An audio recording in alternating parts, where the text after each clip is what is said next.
Hi guys, मेरा नाम है साहिल खन्ना और आज की वीडियो शुरू करते हैं। सबसे पहली एक बड़ी न्यूज़ है। कर्नाटका गवर्नमेंट ने अपना बजट निकाला है और उसके अंदर बहुत सारी चीज़ों के बारे में बात करी गई है। अगर हम बात करके चले, उसके अंदर जो मेडिकल सेक्टर है उसको 2828 करोड़ रुपीस अलॉट किए गए हैं। इंटीग्रेटेड चाइल्ड डेवलपमेंट स्कीम को भी 194.32 करोड़ रुपीस अलॉट किए गए हैं। स्टेट के हाईवेज को 75 करोड़ रुपीस अलॉट किए गए हैं और 2 रुपए पर लीटर सेस लगाया गया है पेट्रोल के ऊपर। 2000 करोड़ रुपया रखा गया है जो प्राइस बढ़ रहे हैं घट रहे हैं उसको टैकल करने के लिए। और 2 रुपए जो मैंने आपको बताया सेस लगाया गया है, उसकी वजह से भाई पेट्रोल डीजल हो जाएगा महंगा। अगर मैं मुंबई की बात करके चलूं तो वहां पे जो गोवर्धन नाम का ब्रांड है, उनका जो दूध है वो महंगा हो रहा है। तो भाई ऑयल दूध के प्राइसेस अब बढ़ने लग गए हैं ऑयल के बाद में। और खाली इनके नहीं हो रहे, अमूल भी अपना रेट बढ़ा रहा है। अमूल भी 3 रुपए पर लीटर बढ़ा रहा है आज ही से। अगली खबर अडानी ग्रुप की है। तो भाई आज वीडियो डाली है हमने एक छोटी सी 1-1.5 मिनट की। तो मेरा मन था शॉर्ट बनाने का, बनी नहीं, मुझसे शॉर्ट बनती नहीं है बनाने लगता हूँ 1 मिनट से नीचे की वीडियो, पर बन जाती है 1-1.5 मिनट 2 मिनट की वीडियो। तो अगर आपने नहीं देखी है तो देखना, उसके अंदर मैंने कुछ चीज़ें बैक बाय डेटा बात करी है। और एक और वो है इंटेलेक्चुअल इंडीज पे वीडियो डाल दी है मैंने, डाउनलोड कर लेना। ठीक है, उसको फैला दो जितना फैला सकते हो सकता है वो डिलीट हो जाए, हो सकता है कुछ हो जाए, क्योंकि मैंने वो बोल दिया है जो मैं नहीं बोलना चाहता था।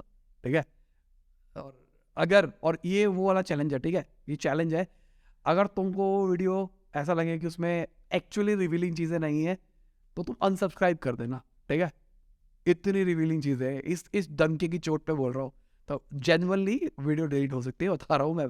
बोल दिया उस मेरे को अंदर से। ये चेहरे में शक्ल है ना, ये हंसते हुए चेहरों का मतलब ये नहीं होता कि वो खुश है। ठीक है, तो अगर मैं अडानी के एफपीओ की बात करके चलूँ तो अडानी ग्रुप ने बोला है कि जो एफपीओ कॉल ऑफ किया है इसकी वजह से हमारे ऑपरेशंस पे कोई फर्क नहीं पड़ेगा, फ्यूचर के ऊपर कोई फर्क नहीं पड़ेगा। अभी अगर अडानी ग्रुप की बात करके चले तो 120 बिलियन डॉलर का लॉस हुआ है उनको। आधे से ज़्यादा उनकी जो वेल्थ है वो ख़त्म हो गई है पिछले 7 दिन के अंदर, जब से हिडनबर्ग रिपोर्ट निकल के आई है। दिस इज एलिगेशन, सबसे बड़ी चीज़ है ना, और यही चीज़ का मुझे डर लगता है। अगर आपको कोई एलिगेट करे तो लोगों का माइंडसेट बन जाता है कि ऐसा होगा वैसा होगा। और बाकी अगेन मेरे हिसाब से ओवर वैल्यूड तो है ही, मैंने वीडियो के अंदर बताया ही। और साथ में मुझे एक और बड़ी चीज़ लगती है जो पर्सनली लगा मुझे आज के शेयर के अंदर, बहुत ज़बरदस्त मैनिपुलेशन चला आज। नीचे था, फिर धीरे धीरे करते करते ऊपर आ गया, फिर एट लास्ट क्लोज हुआ है नीचे की साइड पे।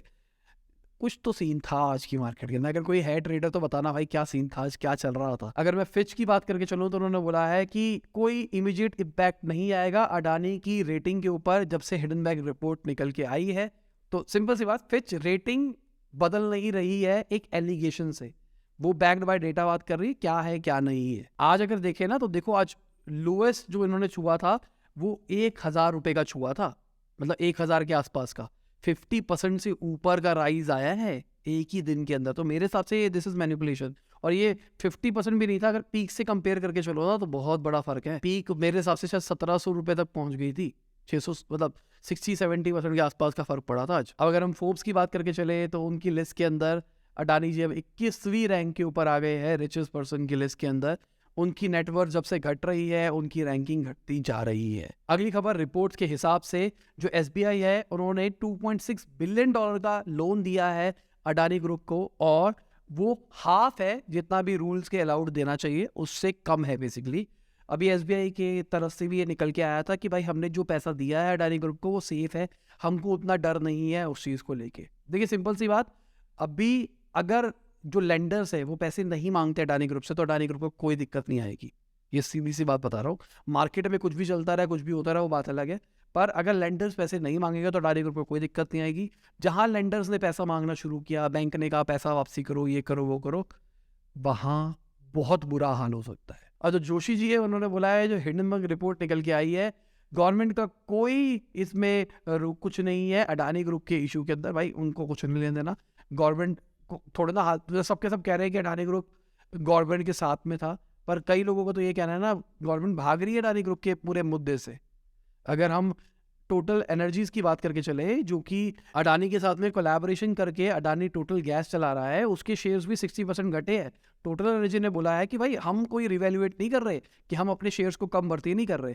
अगेन उनको भी बिजनेस पे ट्रस्ट है अडानी ग्रुप के। पर अगर हम डाउ जोन्स की बात करके चले तो सस्टेनेबिलिटी जो इंडेक्स है उससे हटा रहे हैं अडानी एंटरप्राइजेस को। अब कई इन्वेस्टर का तो ये कहना है कि भाई हम सुप्रीम कोर्ट जाएंगे अपनी कॉम्पनसेशन लेने के लिए जो अडानी ग्रुप के अंदर उनको लॉस हुआ है। देखो सिंपल सी बात ये है, सबको पता था अडानी ग्रुप ओवर वैल्यूड है, अब तुमने उसके अंदर लगाया वो घट गए, तो सुप्रीम कोर्ट वाला लॉजिक नहीं है, तुम्हारी बेवकूफ़ी है। सीधा सा क्लियर कट बात है।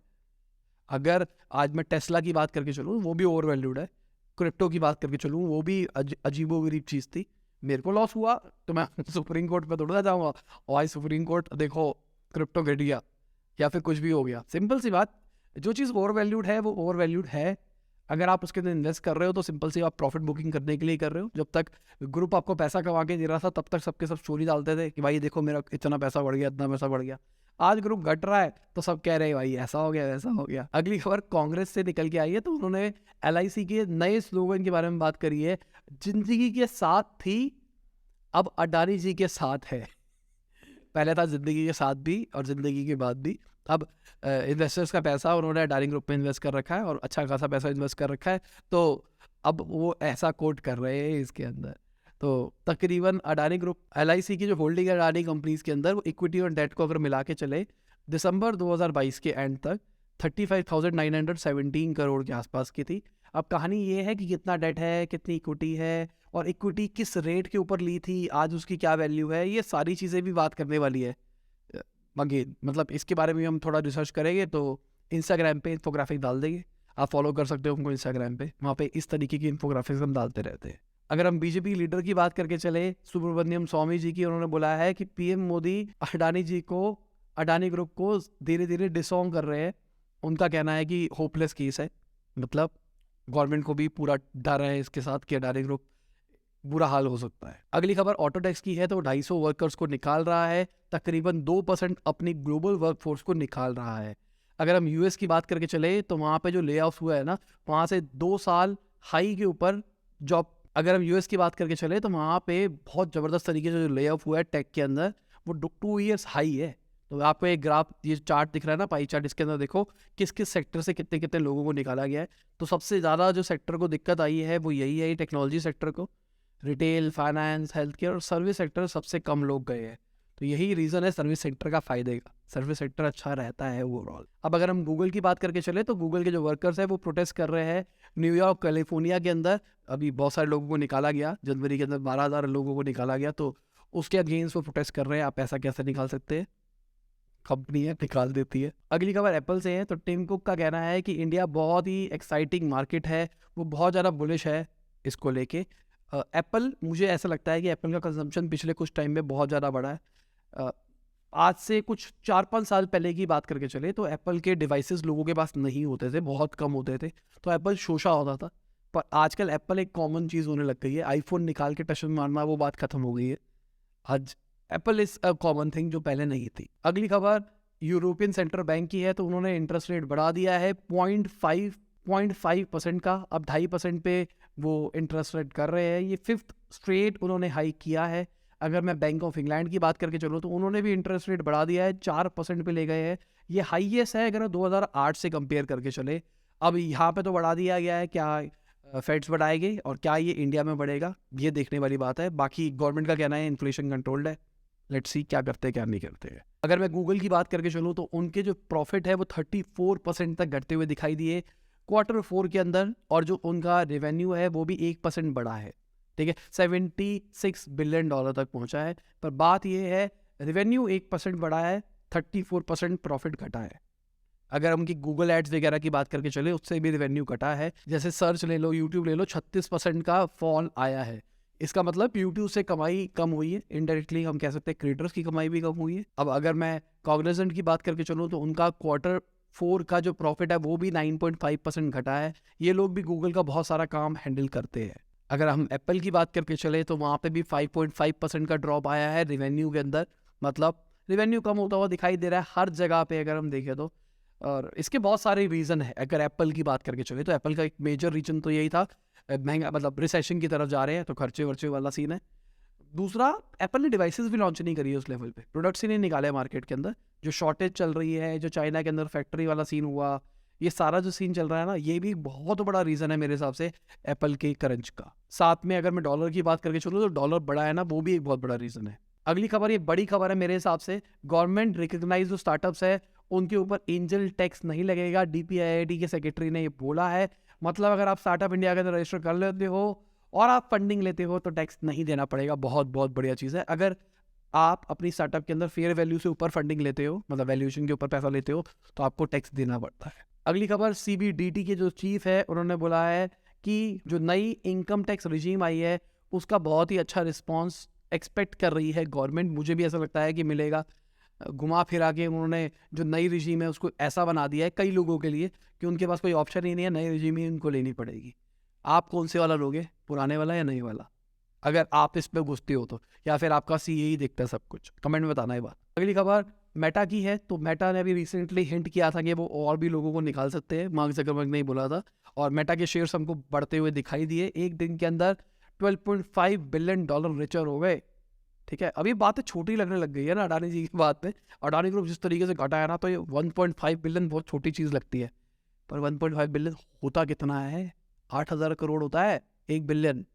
ठीक है, मतलब बहुत बड़ा अमाउंट हो गया अगर देखा जाए। 12.5 बहुत बड़ा अमाउंट है। अगली खबर इंडियन एविएशन इंडस्ट्री की है। तो उनको तकरीबन 24,000 करोड़ का लॉस हुआ है 2020-2022 के अंदर। अब देखते हैं आने वाले टाइम में क्या होगा क्या नहीं होगा, क्योंकि एविएशन सेक्टर अब सही डायरेक्शन की तरफ जा रहा है। अभी एविएशन पॉलिसी भी आई है, उसके अंदर भी कहा जा रहा है कि जो छोटे कैरियर्स वाली कंपनी है, जो छोटी कंपनियां हैं एयरलाइन के अंदर, वो भी मौका मिल रहा है उनको ग्रो होने का। बाकी एयरलाइन में भी लोग अब प्रॉपरली ट्रैवल करने लग गए हैं। कोविड वाला सीन अब खत्म होता हुआ दिखाई दिए। अगली खबर हिंदुजा ग्रुप की है। तो उन्होंने 10,000 करोड़ रुपीस इन्वेस्ट किए हैं इंडसइंड बैंक के अंदर और अपने स्टेक को 26% तक वो ले गए हैं। पहले 15% हुआ करता था, अब 26% पे ले गए हैं। यह एक सवाल निकल के आता है, इनकी वैल्यूएशन कितनी है? ठीक है, कैलकुलेट किया जा सकता है इससे। ये राउंड रेस किया एक तरह से, 15% से 26% पहुंचे, तो यहाँ से आप निकाल सकते हो कि कितना परसेंटेज दे के उन्होंने कितना परसेंटेज, मतलब कितना पैसा रेस किया है। अगली खबर पॉर्श की है। तो चाइना के अंदर भाई बहुत बड़ा ब्लंडर किया है। 1.21 करोड़ की एक गाड़ी थी, उसको 15 लाख रुपए का बेच रहे थे एडवर्टाइजिंग के अंदर। बहुत सारे लोगों ने बुक भी कर दी। फिर कंपनी को जब रियलाइज हुआ तो कंपनी ने उसको बंद किया ऐड को। उसके बाद लोगों को माफ़ी मांग के कहा कि हम तुमको पैसा रिफंड कर रहे हैं। क्या इस पर केस हो सकता है? अगर आपने मुझे फॉल्स प्रॉमिस करके कोई चीज़ बुक करवा ली और फिर आप कह रहे हो कि नहीं नहीं गलती होगी, क्या इस पे केस हो सकता है? अगली खबर नितिन कामत जी की है। तो उन्होंने बोला कि जो बजट है इससे वो जो प्लेटफॉर्म्स है जो इंटरनेशनल स्टॉक्स के ऊपर काम कर रहे हैं उनके ऊपर इफेक्ट पड़ेगा। बहुत सारे स्टॉक्स पे पड़ने वाला है, कंपनी पे पड़ने वाला है, क्योंकि आपको एक तरह से टैक्स देना पड़ेगा जो कि साल के बाद में आपको मिलेगा। तो बहुत सारे लोग होंगे जो 20% अपना पैसा ब्लॉक नहीं करना चाहेंगे, उन्होंने जो बताया है। तो लेट्स सी क्या होता है क्या नहीं होता। बाकी मुझे लगता है कि बाहर की मार्केट में भी अभी इन्वेस्ट किया जा सकता है, एक अच्छी अपॉर्चुनिटी है। अगली खबर ओपन AI की है। तो जो उनका ChatGPT है उसने 100 मिलियन यूजर्स छू ली है। ये फास्टेस्ट ग्रोइंग प्लेटफॉर्म बन के निकल के आया है। माइक्रोसॉफ्ट एक तरह से इसको ओन कर लेगा फ्यूचर के अंदर। तो लेट्स सी क्या करता है माइक्रोसॉफ्ट इसको लेके। अभी के टाइम पे माइक्रोसॉफ्ट ने बोला है कि जो उनका माइक्रोसॉफ्ट टीम है उसके अंदर ये ChatGPT आ जाएगा, जहाँ पे आपको जो मीटिंग्स होती है उसके अंदर नोट्स नहीं लेने पड़ेंगे, सब कुछ ये बनाएगा। और बहुत सारे जो मोनोटोनस काम होते हैं, बेसिक काम होते हैं, वो सारा का सारा ये करके देगा। अगर मैं रिपोर्ट्स की मान के चलूँ ना, तो ChatGPT एक entry level coding job Google की खा सकता है। मतलब एंट्री लेवल जो कोडिंग का काम होता है वो ChatGPT खुद से कर सकता है। ऐसा देखा है आपने कई वीडियोज़ के अंदर भी। आप लिख दो मेरे को ऐसा कोड चाहिए, वो बना के दे रहा है। तो भाई AI एक प्रोफेशनल कोडर को रिप्लेस कर देगा आने वाले टाइम में, ये काम कहीं दूर नहीं। अगली खबर ट्विटर की है। तो भाई अभी कहा जा रहा है कि ट्विटर का जो डेवलपर API है वो बहुत ही जल्दी पेड वर्जन की तरफ आ जाएगा। अब ये डेवलपर API होता क्या है? डेवलपर API मतलब आप ट्विटर से लॉग इन कर रहे हो, पहली चीज़। आप मेरे प्लेटफॉर्म से ट्विटर पर ट्वीट कर रहे हो, वहीं से शेड्यूल करके कुछ कर रहे हो। तो ये सारी चीज़ें तो AI मतलब बिना ट्विटर पर जाए हो रही है ना, ये API के थ्रू हो पाती है। तो उसको वो पेड कर देंगे। अगली खबर हमारी मार्केट की है। तो अब मार्केट का हाल देख सकते हैं कि क्या रहा क्या नहीं रहा, क्या बढ़ता हुआ दिखाई दिया, क्या घटता हुआ दिखाई दिया। अडानी इंटरप्राइजेज अगेन हमारे बॉटम्स के अंदर है, अडानी पोर्ट्स हमारे गेंस के अंदर है। ये देखने वाली बात है। मैं आपसे पूछता हूँ, क्या आपको लगता है अडानी पोर्ट्स ठीक रेट पे मिल रहा है? क्या लिया जा सकता है अडानी पोर्ट्स को? मुझे नीचे कमेंट में बताओ। एंटरप्राइजेज तो ओवर वैल्यू है, पर पोर्ट्स क्या उस लेवल का अंडर ओवर वैल्यू है या नहीं है जिस लेवल का सब कुछ हो रहा है? और इसी के साथ आज की बिजनेस न्यूज़ खत्म होती है। उम्मीद करता हूँ आपको मज़ा आया होगा। लाइक कर देना, शेयर कर देना, कमेंट देना वीडियो कैसी लगी। बाय, गुड नाइट, शब खुदा हाफिज़, गुड मॉर्निंग फ्रेंड, जब भी आप वीडियो देख रहे हैं। जय हिंद, वंदे मातरम। और इंटेलेक्चुअल इंडस्ट्री पे वीडियो देख लेना, डाउनलोड करके रख लेना, पता लगे हट जाए कल को।